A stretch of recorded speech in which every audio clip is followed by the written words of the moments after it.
एआयमुळे आपला जॉब धोक्यात आहे का? हा प्रश्न विचारण्याऐवजी आपण एआय सोबत काम करायला तयार आहोत का असा प्रश्न विचारा. चला बघूयात एआयचा जॉबवर काय रिझल्ट आहे ते. एआयमुळे एफिशियन्सी वाढते, कामं लवकर आणि योग्य होत आहे. रिपीट आणि बोरिंग कामं ही आता मशीन करते. डेटा अनालिसिसमुळे कंपनीज जलद आणि योग्य डिसिजन्स घेत आहेत. एआय ट्रेनर, प्रॉम्प्ट इंजिनियर्स आणि डेटा अनालिस्ट सारखे नवीन जॉब अपॉर्च्युनिटीज मार्केटमध्ये येत आहेत. एआयचे काही तोटेही आहेत. काही पारंपरिक जॉब जसे की टायपिंग, डेटा एंट्री आणि कस्टमर सर्व्हिस हळूहळू कमी होत आहे. ज्यांना टेक्नॉलॉजीचा वापर करता येत नाही ते मागे पडत आहेत. मशीन लॉजिकल आहे पण त्याला ह्युमन टच नाही आणि एआयच्या वापरामुळे डेटा प्रायव्हसीचा धोकाही निर्माण होतो.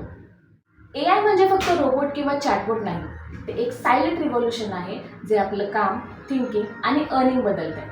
थोडक्यात काय, एआय आपला जॉब घेणार नाही, पण जो एआय वापरायला शिकेल तो आपला जॉब नक्कीच टिकवेल.